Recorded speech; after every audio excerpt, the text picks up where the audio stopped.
ਆਪਾਂ ਸਾਰਿਆਂ ਦਾ ਜੀਵਨ ਵਡਮੁੱਲਾ ਜੀਵਨ ਹੈ। ਆਪਾਂ ਸਾਰੇ ਹੀ ਬਹੁਤ ਵੱਡੇ ਭਾਗਾਂ ਵਾਲੇ ਹਾਂ।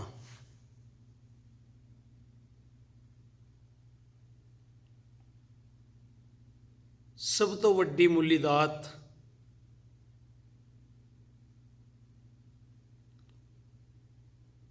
ਗੁਰੂ ਦਾ ਸਿੱਖ ਬਣਨਾ,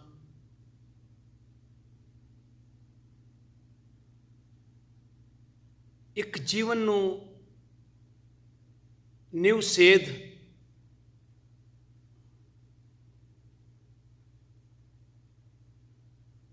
ਉਸ ਮਾਲਿਕ ਨੇ ਦੇ ਕੇ, ਕਿਉਂਕਿ ਜੇ ਆਪਾਂ ਕੋਟਾਨ ਕੋਟ ਧੰਨਵਾਦ ਉਹਦਾ ਹਰ ਵੇਲੇ ਵੀ ਕਰੀਏ ਤੇ ਉਹ ਵੀ ਘੱਟ ਹੈ। ਕਿਉਂਕਿ ਗੁਰੂ ਦੀ ਬਾਣੀ ਤੇ ਇਹ ਕਹਿੰਦੀ ਹੈ, ਜੇ ਵਾਕਈ ਇਹ ਇਨਸਾਨ ਤੋਂ ਗੁਰੂ ਦੇ ਉਪਦੇਸ਼ ਨੂੰ ਮੰਨਦਾ ਹੈ, ਆਪਣੇ ਗੁਰੂ ਨੂੰ ਮੁੱਖ ਰੱਖ ਕੇ ਆਪਣੇ ਜੀਵਨ ਨੂੰ ਇੱਕ ਸੇਧ ਨਿਭ ਦਿੰਦਾ ਹੈ, ਤੇ ਗੁਰੂ ਦਾ ਉਪਦੇਸ਼ ਤੇ ਹੈ ਪੂਰੇ ਗੁਰ ਕਾ ਸੁਨ ਉਪਦੇਸ਼।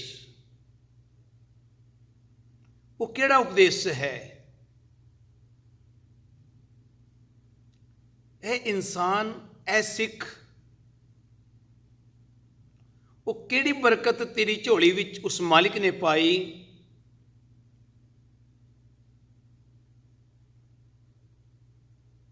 ਜਿਹੜੀ ਖੁਸ਼ੀ ਤੇਰੇ ਜੀਵਨ ਵਿੱਚ ਇੱਕ ਐਸੀ ਬੇਸ਼ੁਮਾਰ ਕੀਮਤੀ ਆਸ਼ੀਸ਼ ਬਣ ਗਈ, ਆਸ਼ੀਰਵਾਦ ਬਣ ਗਿਆ, ਜੋ ਗੁਰੂ ਮਾਲਿਕ ਸਾਨੂੰ ਦਰਸਾਉਂਦੇ ਹਨ, ਕਹਿੰਦੇ ਹਨ, ਫਰਮਾਨ ਕਰਦੇ ਹਨ, ਪੂਰੇ ਗੁਰ ਕਾ। ਕਿਉਂਕਿ ਸਾਨੂੰ ਪੂਰੇ ਗੁਰੂ ਦੀ ਪ੍ਰਾਪਤੀ ਹੋਈ, ਔਰ ਪੂਰੇ ਗੁਰੂ ਦੀ ਪ੍ਰਾਪਤੀ ਹੋਣ ਵਾਸਤੇ ਇਨਸਾਨ ਨੂੰ ਇਨਸਾਨ ਬਣਨਾ ਵੀ ਬਹੁਤ ਜ਼ਰੂਰੀ ਹੈ। ਕਿਉਂਕਿ ਜਦੋਂ ਤੱਕ ਇਨਸਾਨ ਇਨਸਾਨੀਅਤ ਨੂੰ ਨਾ ਪਹਿਚਾਣੇ ਕਿ ਇਨਸਾਨਪੁਣਾ ਸਾਨੂੰ ਮਿਲਿਆ ਕਿਉਂ ਹੈ, ਤੇ ਆਪਾਂ ਉਪਦੇਸ਼ ਤੇ ਚੱਲ ਹੀ ਨਹੀਂ ਸਕਦੇ। ਕਿਉਂਕਿ ਕਹਿੰਦੇ ਪੂਰੇ ਗੁਰ ਕਾ, ਪੂਰਾ ਗੁਰੂ, ਸਮਰਥ ਗੁਰੂ, ਜੋ ਸਭ ਵਿੱਚ ਰਮਿਆ ਹੋਇਆ ਹੈ, ਹਰ ਥਾਂ ਤੇ ਹੈ, ਜਰਰੇ ਜਰਰੇ ਵਿੱਚ ਮੌਜੂਦ ਹੈ, ਉਹ ਸਿਰਫ ਅਕਾਲ ਪੁਰਖ ਹੈ। ਔਰ ਜਿਨ੍ਹਾਂ ਨੇ ਭਟਕਾਇਆ ਉਹ ਖੁਦ ਭਟਕ ਗਏ। ਜਿਨ੍ਹਾਂ ਨੇ ਡਾਇਰੈਕਟ ਉਸ ਪਰਮਾਤਮਾ ਨਾਲ ਇਨਸਾਨ ਨੂੰ ਨਹੀਂ ਜੋੜਿਆ, ਉਹ ਖੁਦ ਤੇ ਭਟਕੇ, ਉਹ ਦੂਜਿਆਂ ਨੂੰ ਭਟਕਾਉਂਦੇ ਰਹੇ। ਕਿਉਂਕਿ ਦੂਜਿਆਂ ਨੂੰ ਭਟਕਣਾ ਵਿੱਚ ਪਾਉਣ ਵਾਲੇ ਖੁਦ ਵੀ ਉਸ ਭਟਕਣਾ ਵਿੱਚ ਐਸੇ ਫਸ ਜਾਂਦੇ ਹਨ ਜਿਸ ਤਰ੍ਹਾਂ ਇੱਕ ਮਕੜੀ ਆਪਣੇ ਜਾਲ ਵਿੱਚ ਹੀ ਫਸ ਜਾਂਦੀ ਹੈ। ਪਰ ਸਾਨੂੰ ਉਸ ਮਾਲਿਕ ਦਾ ਕੋਟਾਨ ਕੋਟ ਧੰਨਵਾਦ ਕਰਨਾ ਚਾਹੀਦਾ ਕਿ ਮਾਲਿਕ, ਤੂੰ ਪੂਰੇ ਗੁਰੂ ਦਾ ਮਿਲਾਪ ਕਰਾ ਕੇ ਸਾਨੂੰ ਇਹ ਆਸ਼ੀਸ਼ ਅਤੇ ਇਹ ਆਸ਼ੀਰਵਾਦ ਦੀ ਬਖਸ਼ਿਸ਼ ਕੀਤੀ ਹੈ। ਤੇਰਾ ਕੋਟਾਨ ਕੋਟ ਧੰਨਵਾਦ ਹੈ ਮਾਲਿਕ। ਪੂਰੇ ਗੁਰੂ ਕਾ ਸੁਨ ਉਪਦੇਸ਼, ਅਤੇ ਤੂੰ ਪੂਰੇ ਗੁਰੂ ਦੀ ਸਿੱਖਿਆ ਦੇ ਕੇ, ਸਾਨੂੰ ਦੀਕਸ਼ਾ ਦੇ ਕੇ, ਉਪਦੇਸ਼ ਜਿਹੜਾ ਕੀਤਾ, ਮੈਂ ਉਸ ਉਪਦੇਸ਼ ਨੂੰ ਸੁਣਿਆ। ਗੁਰੂ ਅਰਜਨ ਪੰਚਮ ਪਾਤਸ਼ਾਹ ਬਿਆਨ ਕਰਦੇ ਹਨ, ਪੂਰੇ ਗੁਰੂ ਦੀ ਪ੍ਰਾਪਤੀ ਹੋਈ, ਅਤੇ ਪੂਰੇ ਗੁਰੂ ਦਾ ਜੋ ਉਪਦੇਸ਼ ਹੈ ਉਹ ਮੈਂ ਆਪਣੀ ਕੰਨੀ ਸੁਣਿਆ। ਪੂਰੇ ਗੁਰੂ ਕਾ ਸੁਨ ਉਪਦੇਸ਼, ਪਾਰ ਬ੍ਰਹਮ ਨਿਕਟ ਕਰ ਪੇਖ। ਉਸ ਉਪਦੇਸ਼ ਵਿੱਚ ਮੈਨੂੰ ਕੀ ਪ੍ਰਾਪਤ ਹੋਇਆ? ਉਸ ਉਪਦੇਸ਼ ਨੇ ਮੈਨੂੰ ਕੀ ਰਸਤਾ ਦੱਸਿਆ, ਕਿਹੜਾ ਮਾਰਗ ਚੱਲਣ ਨੂੰ ਕਿਹਾ। ਪਾਰ ਬ੍ਰਹਮ ਹੈ ਇਨਸਾਨ, ਉਹ ਅਕਾਲ ਪੁਰਖ ਪਾਰ ਬ੍ਰਹਮ परमात्मा निकट कर पेख, उस महान शक्ति, उस पावरफुल शक्ति नूं मैं अपने बिल्कुल नेड़े वेख्या। गुरु अर्जन पंचम पातशाह बयान करते हैं, क्योंकि वो तो खुद गुरु अर्जन परतक हर, और ऐसे गुरु कि हमेशा, क्योंकि गुरु नूं वडियाई नहीं चाहिए, गुरु नूं चाहिदा है साडा प्यार, सत्कार, सन्मान।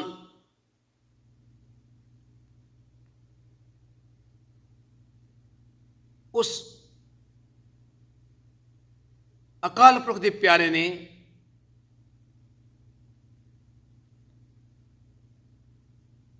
अज उस महान आत्मा जो परमात्मा नाल जुड़ी हुई सी, जिसने गुरु नानक तो लैके गुरु हरगोबिंद साहिब तक दर्शन दीदारे, 6 गुरुआं दे दर्शन,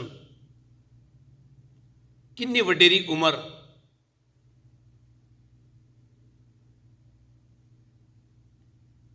उन्हां दे प्रकाश पुरब खुशियां चल रही हैं।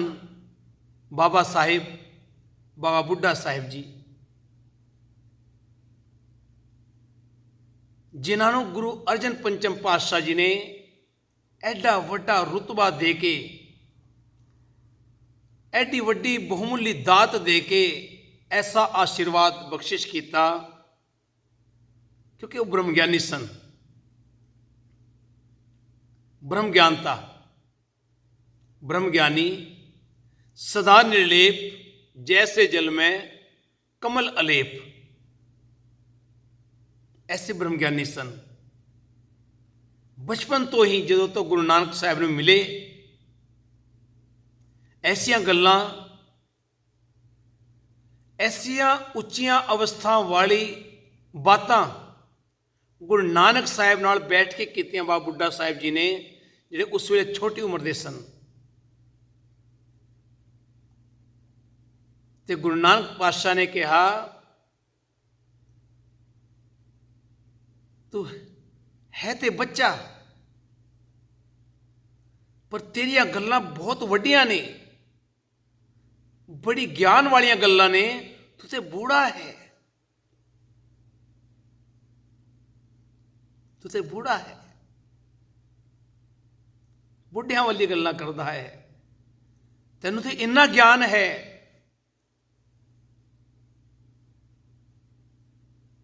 ऐसा आशीर्वाद प्राप्त है गुरु नानक तो लेके। गुरु अर्जन पंचम पातशाह जो पोथी साहिब तैयार हुई,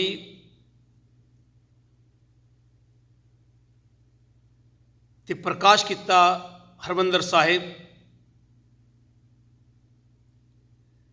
ते गुरु अर्जन पंचम पातशाह खुद संगत विच विराजमान होए, थल्ले बैठे, भुंजे बैठे, अते बाबा बुढ़ा साहिब जी नूं आशीर्वाद दे के उन्होंने भाई साहब का खिताब दिता, अते ताबे ते उन्होंने बिठाया चोर साहब लेके, तुसी अज तो भाई साहब हो, तुहाडी बहुत उच्ची पदवी है। गुरु थल्ले बैठा है, क्योंकि यही पता चलता कि पूरा गुरु कित्थे है। पूरे गुरु का सुन उपदेश, गुरु थल्ले बैठा है। ये खाली गुरु गोबिंद सिंह पातशाह ने नहीं किया, वाह वाह गोबिंद सिंह आपे गुरु चेला, एक गुरु नानक देव जी तो लेके ही ये प्रथा चलती आई। गुरु नानक ने भाई लैणा जी दे अगे मत्था टेकिया, अते वो भी गुरु तो चेले बन गए। कहते हुण गुरु तुसी हो। पूरे गुरु का सुन उपदेश, फिर गुरु अंगद देव जी ने गुरु अमरदास साहब जी ਨੂੰ ਚੇਲੇ ਨੂੰ ਜਦੋਂ ਉੱਚੀ ਪਦਵੀ ਦਿੱਤੀ ਤੇ ਮੱਥਾ ਟੇਕ ਦਿੱਤਾ। ਫਿਰ ਗੁਰੂ ਅਮਰਦਾਸ ਜੀ ਨੇ ਗੁਰੂ ਰਾਮਦਾਸ ਸਾਹਿਬ ਜੀ ਨੂੰ, ਗੁਰੂ ਰਾਮਦਾਸ ਸਾਹਿਬ ਜੀ ਨੇ ਗੁਰੂ ਅਰਜਨ ਦੇਵ ਜੀ ਨੂੰ। ਇਸ ਤਰ੍ਹਾਂ ਇਹ ਪ੍ਰਥਾ ਚਲਦੀ ਆਈ, ਕਿਉਂਕਿ ਨਿਮਰਤਾ ਦੇ ਧਾਰਨੀ ਇਹ ਗੁਰੂ ਘਰ, ਗੁਰੂ ਨਾਨਕ ਦਾ ਦਰ, ਸਭ ਤੋਂ ਵੱਡੀ ਬਹੁਮੁੱਲੀ ਦਾਤ। ਇਸ ਘਰ ਵਿੱਚ ਇਹ ਬਰਕਤਾਂ ਪਾਉਣ ਵਾਲੀ ਇਹੀ ਹੈ ਕਿ ਨਿਮਰਤਾ ਦੀ ਦਾਤ ਇਸ ਗੁਰੂ ਘਰ ਵਿੱਚ ਹੈ। ਪਰ ਅੱਜ ਅਸੀਂ ਕੁਝ ਭਟਕ ਗਏ ਹਾਂ। ਇਸ ਪੰਥ ਨੂੰ, ਇਸ ਗੁਰੂ ਘਰ ਨੂੰ ਕੁਝ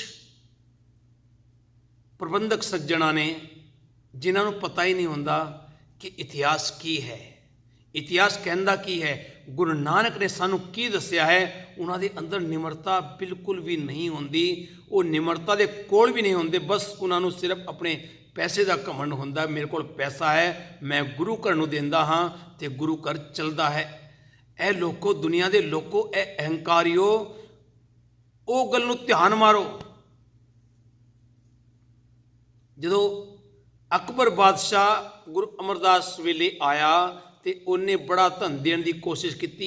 ਇਹ ਲੰਗਰ, ਕਹਿੰਦੇ ਜਿਹੜੇ ਲੰਗਰ ਦੀ ਪ੍ਰਥਾ ਤੁਹਾਡੇ ਗੁਰੂ ਘਰਾਂ ਵਿੱਚ ਚੱਲਦੀ ਹੈ, ਇਹ ਮੈਂ ਪੈਸਾ ਦੇਣਾ ਤਾਂ ਚਲੇ, ਮੇਰੇ ਪੈਸੇ ਕਰਕੇ ਚਲੇ।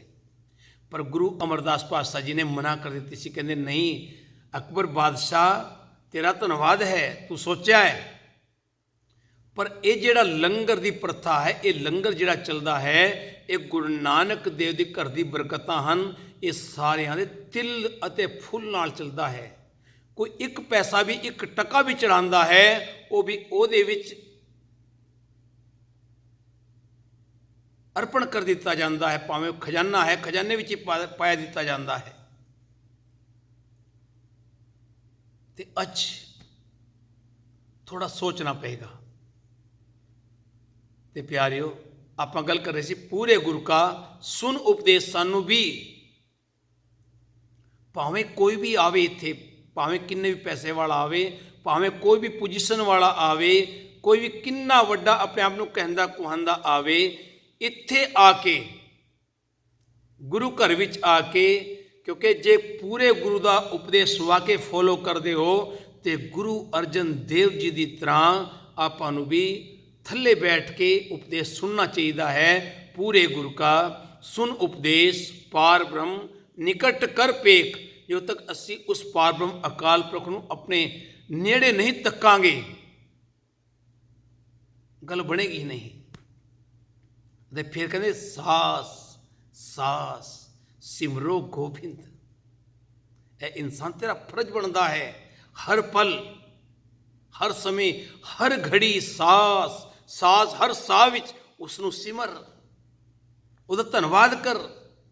ਉਸ ਸ਼ਕਤੀ ਨੂੰ ਮਹਿਸੂਸ ਕਰਕੇ ਉਹਦਾ ਕੋਟਾਨ ਕੋਟ ਧੰਨਵਾਦ ਕਰ। ਇਨਸਾਨ ਸਾਸ ਸਾਸ ਸਿਮਰੋ ਗੋਬਿੰਦ, ਮਨ ਅੰਤਰ ਕੀ ਉਤਰੇ ਚਿੰਦ। ਇਹ ਇਨਸਾਨ ਜੇ ਤੂੰ ਵਾਕਈ ਸਾਹ ਹਰ ਸਾਹ ਵਿੱਚ ਉਸ ਪਰਮਾਤਮਾ ਨੂੰ ਧਿਆਉਂਦਾ ਹੈ, ਉਸ ਪਰਮਾਤਮਾ ਦਾ ਨਾਮ ਚੇਤੇ ਰੱਖਦਾ ਹੈ, ਤੇ ਕਹਿੰਦੇ ਮਨ ਅੰਤਰ ਕੀ ਉਤਰੇ ਚਿੰਦ। ਜਿਹੜੀ ਤੇਰੇ ਅੰਦਰ ਚਿੰਤਾਵਾਂ ਹਨ, ਦੁੱਖ ਤਕਲੀਫਾਂ ਹਨ, ਦੁੱਖ ਕਲੇਸ਼ ਹਨ, ਉਹ ਸਭ ਦੂਰ ਹੋ ਜਾਣਗੇ। ਮਨ ਅੰਤਰ ਕੀ ਉਤਰੇ ਚਿੰਦ। ਅੱਜ ਜਿਹੜੀ ਲੋਕਾਂ ਦੀ ਅਵਸਥਾ ਬਣੀ ਹੋਈ ਹੈ, ਉਹ ਚਿੰਤਾ ਕਰਕੇ ਇੰਨੇ ਗ੍ਰਸਤ ਹਨ, ਚਿੰਤਾ ਤੋਂ ਪਰੇਸ਼ਾਨੀਆਂ ਇੰਨੀ ਅੰਦਰ ਹਨ ਲੋਕਾਂ ਦੇ ਕਿ ਹਰ ਬੰਦਾ ਦੁਖੀ ਹੈ।